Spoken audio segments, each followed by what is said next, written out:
In the quiet suburban town of Silver Creek, Oregon, on an ordinary autumn morning in 2008, the Patterson family sat down for breakfast and then vanished. Michael, Sarah, and their 8-year-old daughter Chloe disappeared without a trace. Their wallets were on the counter, their cell phones were left behind, and the breakfast they never ate grew cold on the kitchen table. For 7 years, their fate was a complete mystery. The case went cold, leaving investigators baffled and their family shattered by questions with no answers. The world, it seemed, had simply swallowed them whole. That is, until 2015, when a nature photographer, hiking deep in the remote woods of Mount Hood, stumbled upon the family's rusted minivan, half swallowed by a forested ravine. But it wasn't the van that would break the 7 years of silence. It was what he found inside, a child's backpack containing the family's old digital camcorder. And on its memory card was a single video file that would not only solve the chilling mystery of their disappearance, but also expose the monster who had been hiding in plain sight all along. Silver Creek, Oregon was the kind of town that postcard companies dream of. Nestled in a valley carved by ancient rivers, it was a community of green lawns, quiet streets, and the shared unspoken belief that the troubles of the world happened somewhere else. Here, life moved at the gentle pace of the changing seasons. But on Wednesday, October 22, 2008, an invisible clock began to tick for one family, and the peaceful rhythm of their lives was about to be shattered forever. The Patterson home on Maple Drive was a perfect portrait of suburban life. Inside, the morning routine was underway. Michael Patterson, 42 years old, was the family's anchor. An accountant by trade, he was a man of logic and order, someone who believed every problem had a solution that could be found on a spreadsheet. On this morning, he was in his home office, his voice a calm and steady murmur of deadlines and financial projections. His wife, Sarah, was the family's vibrant heart. At 39, she was a painter who filled their orderly world with color and creativity. Her studio, a converted section of the garage, smelled of turpentine and fresh canvas as she worked on a landscape, a swirl of fiery autumn colors inspired by the forests that surrounded their town. And then there was Chloe. At 8 years old, she was the bright, bubbly center of their universe. Her latest obsession was a brand new Sony camcorder, a birthday gift she had received the month before. To her, it was a magical device for capturing life. She spent her mornings as a budding director, documenting the small, ordinary moments that, in retrospect, would become unbearably precious. The recordings captured Chloe's cheerful voice as she filmed her father, calling him the king of the numbers. Michael's laughing response was preserved as well, as he greeted his little filmmaker, even while in the middle of a work call. These were the sounds of a happy, normal life, the sounds of a family with a future. Later that morning, Sarah spoke with her younger sister Jessica on the phone. The two were close, sharing a bond that transcended their different personalities. They confirmed their plans for a lasagna dinner on Saturday, with Jessica playfully teasing Sarah about her art supplies. It was a perfectly normal call, ending with Sarah mentioning she had to go. A family friend, Rob Harding, was on his way over to sort out some business with Michael. It was a simple, unremarkable detail, a name mentioned in passing that would one day echo with a sinister weight. The rest of Wednesday passed, then Thursday. Jessica sent a few text messages asking what to bring for dinner. They went unanswered. She called their landline. It rang and rang before finally going to voicemail. It was strange. The Pattersons were always connected, always responsive. A seed of worry began to plant itself in her mind. By Friday afternoon, October 24th, that seed had grown into a knot of cold dread. Something felt wrong, deeply wrong. Jessica left her job early and drove the 15 minutes to Maple Drive. When she pulled up, she saw the first sign that her fear was justified. The family's dark blue Dodge Grand Caravan was missing from the driveway. but Michael's sedan was still parked in its usual spot. She walked up the front path, a silence hanging in the air that felt heavy, unnatural. She used her spare key, her hand trembling slightly as she turned the lock. The first thing that hit her was the silence. It wasn't just quiet. It was a void. The house was still, but it was the stillness of a photograph, of a scene frozen in time. She stepped into the kitchen, and the scene before her made the breath catch in her throat. On the table sat 3 bowls of cereal. The milk had separated, leaving a pale, curdled film over the uneaten flakes. A half-eaten piece of toast sat on a plate, cold and hard. The coffee pot was half full. It was a breakfast interrupted, a moment abandoned. Her eyes scanned the rest of the house. In the living room, the television was on, its screen glowing silently with a 24-hour news channel. In the master bedroom, the bed was unmade. And there, on the dresser, was the detail that turned confusion into pure panic. Michael's wallet sat next to Sarah's purse. Inside the purse, Jessica found Sarah's cell phone, her driver's license, and her credit cards. Everything one would need to go anywhere, all left behind. In a frantic rush, she ran to the back door. She slid it open and called out for the family's golden retriever, Buster. The dog came trotting around the corner, whining softly. His food and water bowls were completely empty. They hadn't planned to be gone for long. They would never leave their dog without care. This was no planned trip. This was not a family that had run away. Jessica stumbled back into the kitchen, her mind reeling, unable to process the terrifying tableau. This was her family's home, but it felt like a crime scene. With shaking fingers, she pulled out her own phone and dialed 911. Within the hour, the quiet suburban street was filled with the flashing lights of police cars. Yellow tape was stretched across the pristine lawn, turning the Patterson house into an exhibit. Neighbors gathered on their porches, whispering, their faces etched with disbelief. This was the beginning. The first day of a mystery that would consume the town of Silver Creek, a case that would baffle seasoned investigators and haunt a family for years to come. Authorities had a scene, but they had no victims, no suspects, and no answers. How could an entire family, a father, a mother, and their young daughter, simply vanish from the face of the earth, leaving everything but their car behind? The investigation into the disappearance of the Patterson family began with a frustrating paradox, an abundance of clues that led nowhere. The home on Maple Drive was not the scene of a violent crime, but of a life paused mid-sentence. Forensic teams swept the house for days, but found nothing out of place besides the family's absence.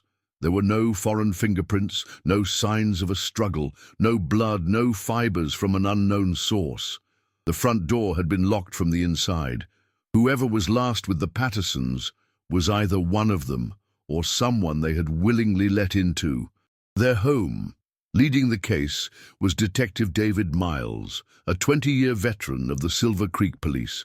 He was a man accustomed to the grim logic of crime scenes, where violence, however chaotic, left a story to be read. The Patterson house offered no such story. It was perfectly unnervingly silent. The primary theory, and the one the department pursued most aggressively, was that the family had chosen to leave. Detectives dug deep into Michael Patterson's finances. They discovered his accounting business had been under some strain, that he had lost a significant client a few months prior. It was a potential motive, a crack in the facade of their perfect life. But the theory crumbled under the weight of the evidence left behind.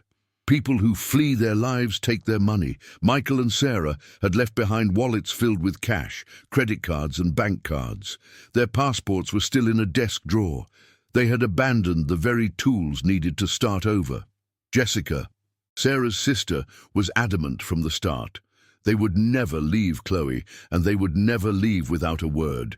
She insisted it was a kidnapping, an abduction, but Detective Miles had to counter with the facts. There was no ransom demand. No threats had been reported. The scene lacked the chaos and violence that almost always accompanies a home invasion. The family's minivan became the investigation's singular focus. A statewide BOLO, a be on the lookout alert, was issued for the dark, blue Dodge Grand Caravan. Police, volunteers and search parties scoured the roads, forests and remote logging trails for miles around Silver Creek. They checked airport parking lots and rental car agencies. But the vehicle, like the family had carried, had vanished as if into thin air. One of the younger officers on the case at the time, a rookie named Daniel Miller, would later recall the deep frustration that settled over the precinct. He remembered Detective Miles staring at the caseboard. For hours, a map dotted with pins that connected to nothing. Miller said the most unsettling part was the lack of noise. Most major cases were loud, filled with tips, leads and evidence. The Patterson case was a vacuum, a void that pulled in resources and offered nothing in return. As weeks turned into months, the media spotlight began to dim. The story of the missing family slowly migrated from the front page to the back pages, eventually becoming a recurring "On This Day" segment on the local news. For the world, the story was becoming cold. But for Jessica, the agony was a constant, burning fire. She refused to let her family be forgotten. She printed flyers with their smiling faces and taped them to telephone poles and community bulletin boards. She launched a website, a digital beacon in the dark, sharing memories and pleading for information. Every interview she gave was a battle, forcing a smile to convey hope while her heart was breaking. The pain radiated outwards, reaching Michael's elderly parents in their quiet retirement community in Arizona. They were trapped in a state of suspended grief, hundreds of miles away. Their home became a shrine. The latest school photo of Chloe, their bright-eyed granddaughter, sat on the mantel, a daily reminder of a future that had been stolen. They felt a profound and terrible helplessness, watching their son's life and their own hopes for a peaceful old age disappear into the static of an unsolved mystery. The passage of time was marked by milestones the Pattersons would never celebrate, but for Jessica, they had to be honored. The most painful was what would have been Chloe's 10th birthday, nearly 2 years after she vanished. That evening, Jessica came home from work and, as she had done the year before, performed a silent, heartbreaking ritual. She had bought a small birthday cake and placed it on her kitchen table. Next to it sat a single, wrapped present, a set of illustrated fantasy books she knew her niece would have adored. She didn't light the 10 candles. She simply sat in the silence of her home, staring at the cake, and let the tears she held back for the public finally fall.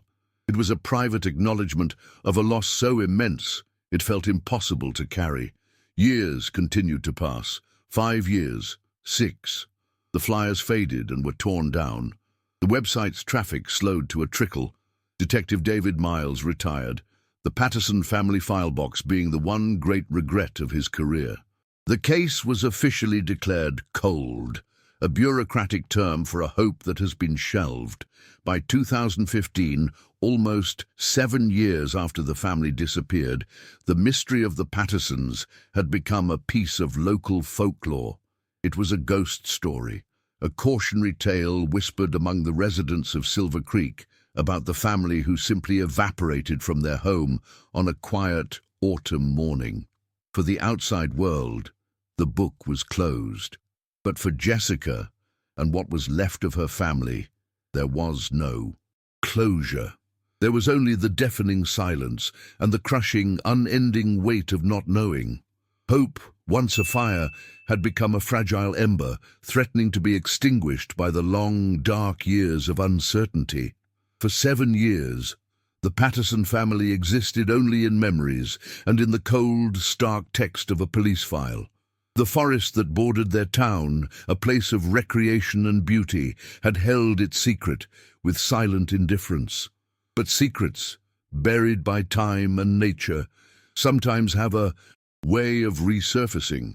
It wouldn't be a police tip or a deathbed confession that would break the case open, but the weekend hobby of a man who simply decided to take a different path. His name was Ben Carter. By trade, he was an IT technician, a man who spent his weekdays in the sterile, fluorescent-lit world of servers and code. On weekends, he sought refuge in the opposite, the sprawling, untamed wilderness of the Mount Hood National Forest. He was an amateur nature photographer, finding peace in the patient pursuit of the perfect shot of a rare wildflower or a soaring eagle.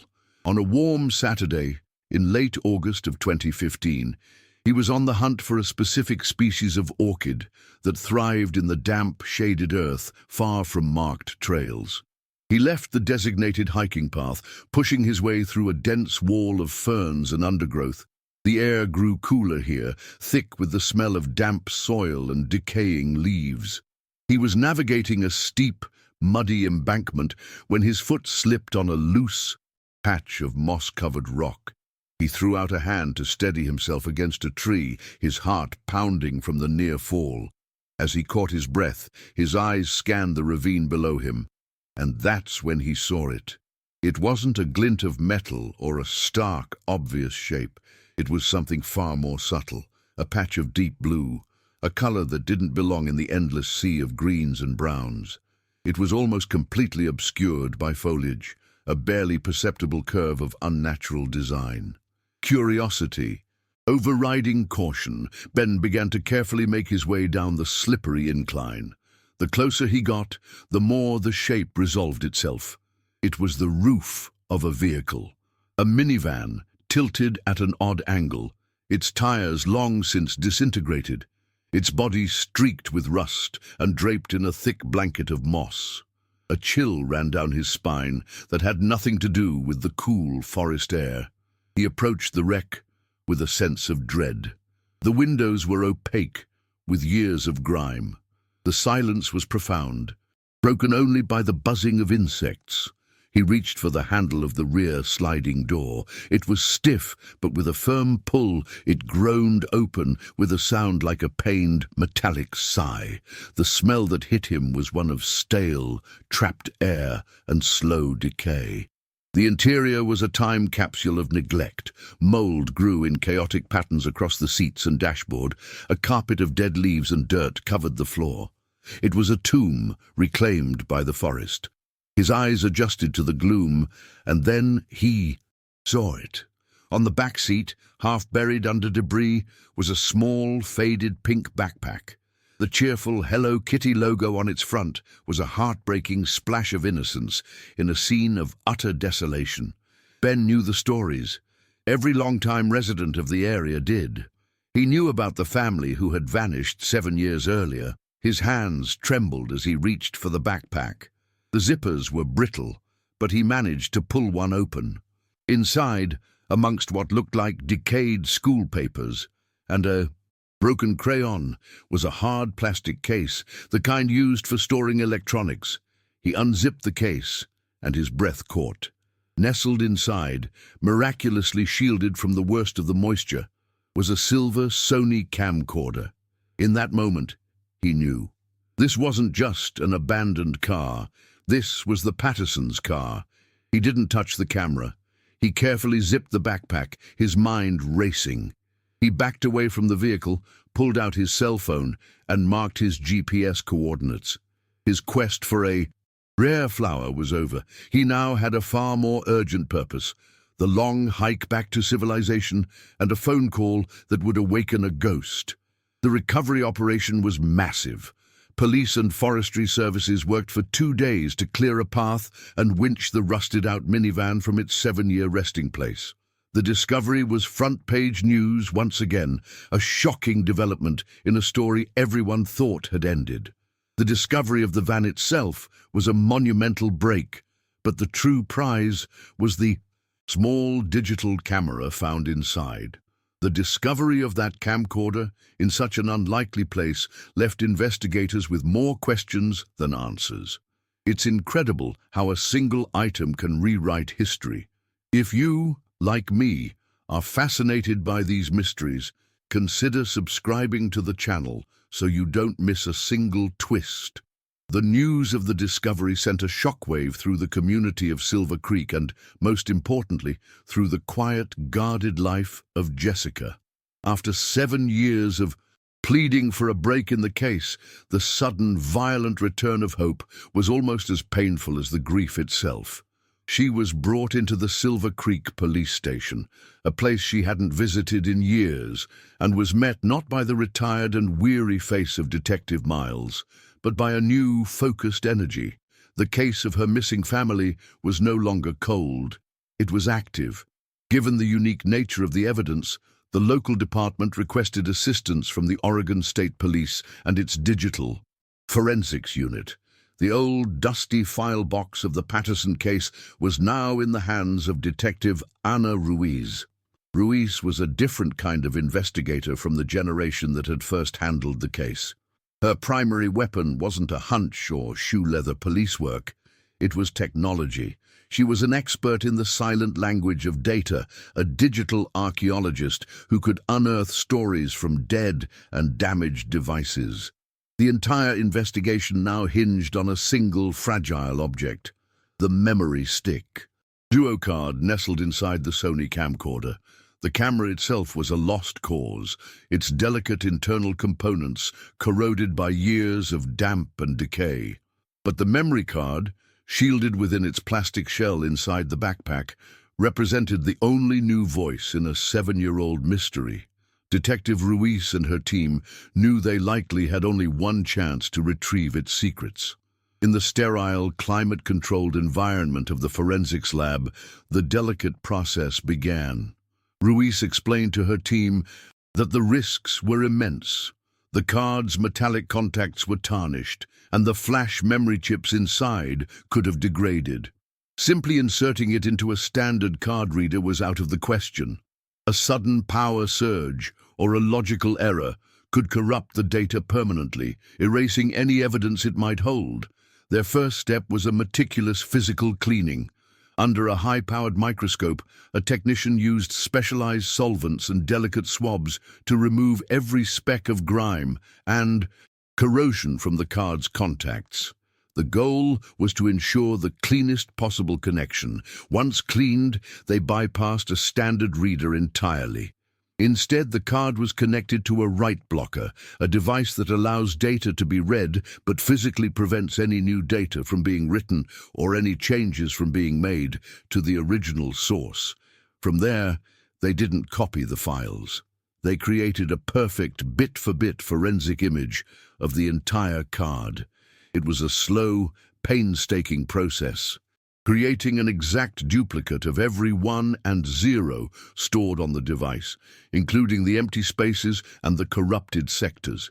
This digital clone was their working copy, preserving the original memory card as pristine, untouched evidence.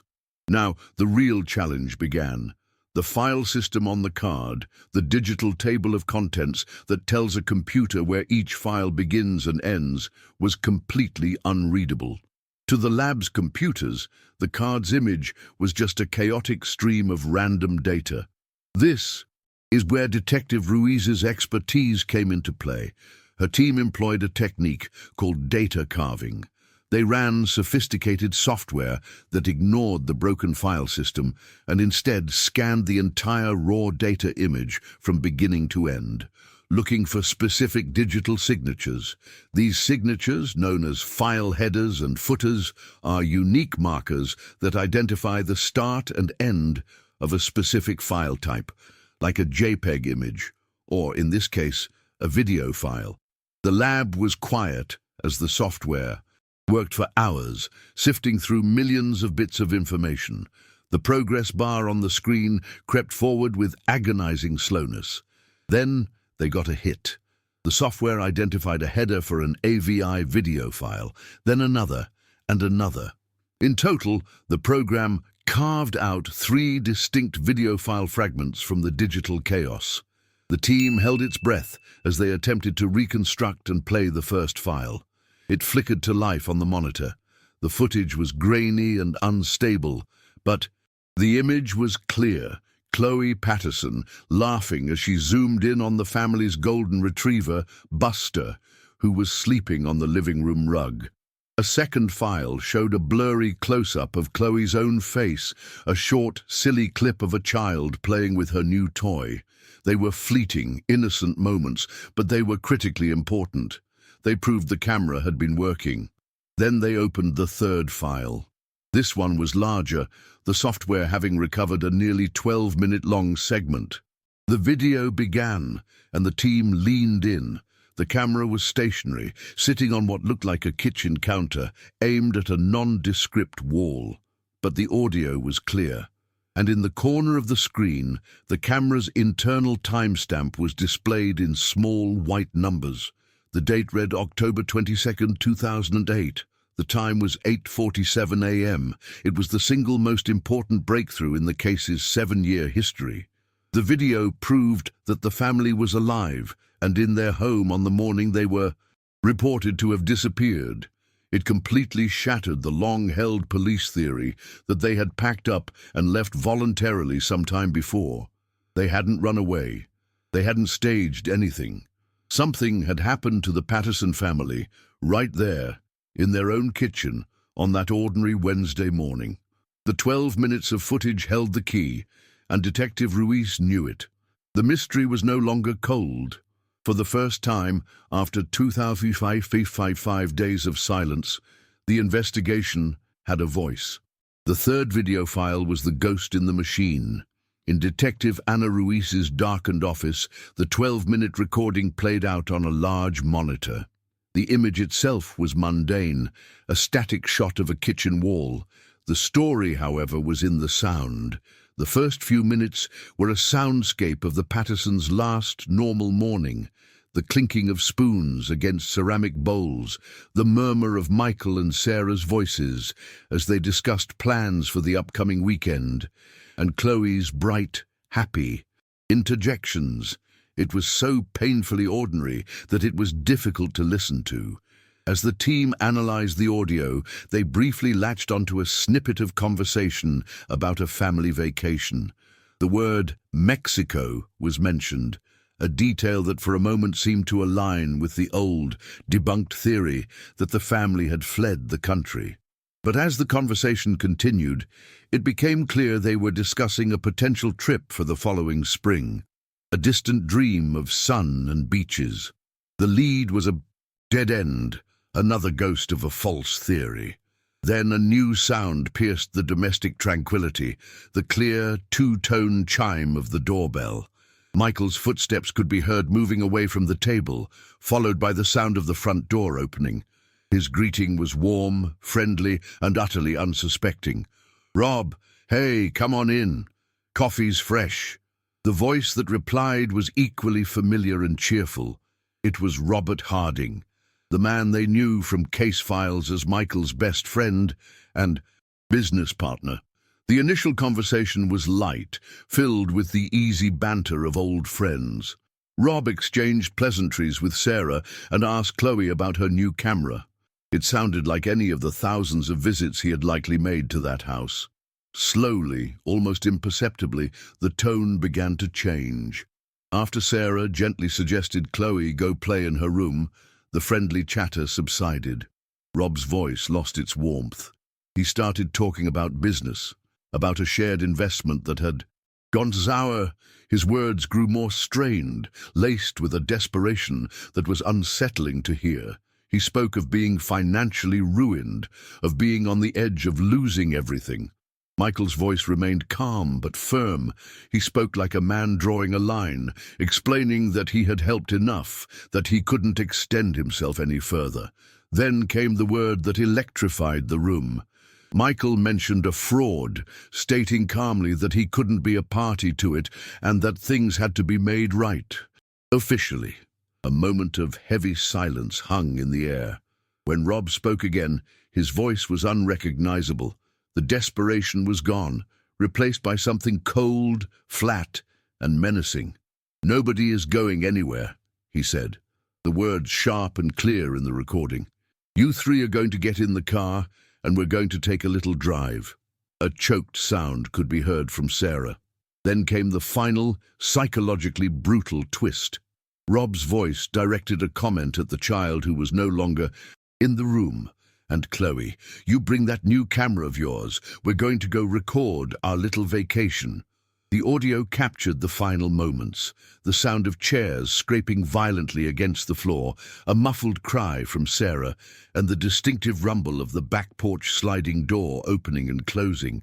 Then, for the remaining minutes of the file, there was only the hum of the refrigerator and the distant sound of the muted television in the other room. Silence. The revelation in the lab was sickening. Robert Harding, the trusted family friend, the man who had appeared on television with a tearful plea for the family's safe return, was not a fellow victim of their disappearance. He was the cause of it. Detective Ruiz immediately pulled his file. He had been interviewed briefly in 2008, where he expressed shock and sadness and offered the theory that Michael must have buckled under financial pressure. In the 7 years since, he had become a success story. His small construction business, which he started less than a year after the Pattersons vanished, had flourished. He was now a respected member of the Silver Creek community. Ruiz knew she needed more than the audio. She needed human context. She called Jessica. She didn't reveal what was on the recording, not yet. She simply sat down with her and asked her to talk about Rob Harding. Jessica described a friendship that went back decades, a man who was so close he was practically family. Rob was Chloe's uncle. He was at every birthday party, every holiday dinner. The idea that he could be involved was unthinkable. Ruiz then gently steered the conversation. She asked Jessica to think back, to recall Rob's behavior in the weeks and months her family disappeared. Jessica fell silent, her brow furrowing as she journeyed back into those dark, confusing days, now forced to see them through a new and horrifying lens. She remembered that Rob had been there for the first day of the search, but then he had become distant, citing his own overwhelming grief. Now it felt like evasion. Then a specific memory surfaced. She recalled the 1-year memorial vigil she had organized in the town square. Rob had shown up late and stood at the back of the small crowd, his face unreadable. He had left before it was even over. At the time, she had assumed it was too painful for him. Now, she saw it as the behavior of a man who couldn't bear to face the community he had lied to. Finally, the crucial piece of the puzzle clicked into place in her memory. She looked at Ruiz, her eyes wide with a terrible understanding. She remembered a conversation with Rob about a month after the disappearance. He had put his arm around her and told her that Michael had been under a lot of secret stress and had been talking about making a big change, about just wanting to get away from it all. At the time, it had felt like a sad confirmation of the police theory. Now, Jessica realized the horrifying truth. It was a lie. He had been actively planting a false narrative, a seed of misdirection to cover his own monstrous act. With Jessica's testimony, the picture was complete. Detective Ruiz now had it all. A motive rooted in financial desperation and the threat of being exposed for fraud.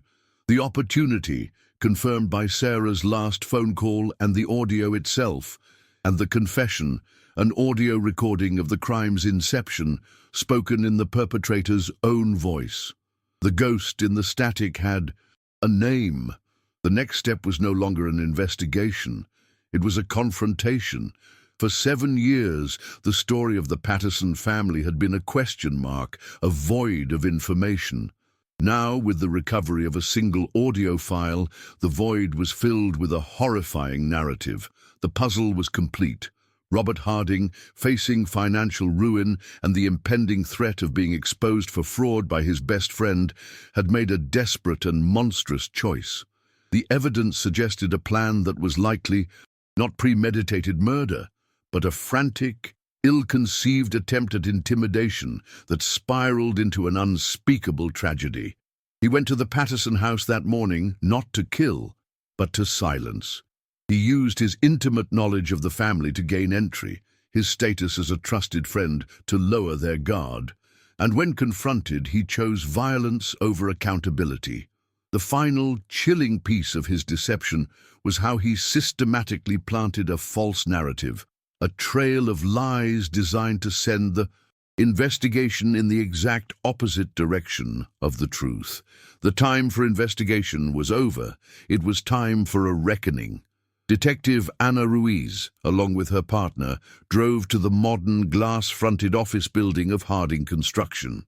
The success Rob Harding had built for himself over the last 7 years stood in stark contrast to the ruin he had brought upon the family that had once trusted him. They found him in a spacious corner office with a commanding view of the city. He was confident, professional, and only slightly annoyed at the unannounced visit from the police. He greeted them with the practiced charm of a man accustomed to being in control. Ruiz began the interview calmly, her demeanor unreadable. She didn't lead with her ace. She started by asking him to once more recount his version of events from the morning of October 22nd, 2008. Rob leaned back in his expensive leather chair and told the same story he had perfected over 7 years. He claimed he had stopped by for a brief and friendly chat, that everything seemed perfectly normal, though he reiterated that Michael had seemed stressed about work. He once again floated the theory that his friend had simply wanted to escape his life, a sad but understandable choice. It was a polished and plausible performance. Ruiz listened patiently before making her first move. She informed him that the family's minivan had been found. A flicker of surprise, quickly masked, crossed Rob's face. She then told him that a camcorder had been recovered from the vehicle. Rob scoffed, a dismissive, arrogant gesture. He insisted that nothing could have possibly survived 7 years in the Oregon wilderness. It was a bluff, an attempt to gauge how much they really knew. Ruiz pressed forward, her voice still even. She brought up his conversation with Jessica a month after the disappearance, the one where he had carefully planted the idea that Michael was planning a big change. Rob's face tightened. He dismissed the claim as the ramblings of a grieving sister, suggesting her memory was likely clouded by trauma. He painted himself as a supportive friend, just trying to make sense of an unthinkable situation. He was twisting her pain to his own advantage. Seeing the well-rehearsed denials, Ruiz knew it was time. She placed a small, portable audio player on the polished surface of his large desk. She told him that since his memory of the morning seemed to differ from the evidence, perhaps it was best to simply listen to what really happened. She pressed play. The sounds of the Pattersons' last breakfast filled the silent, expensive office.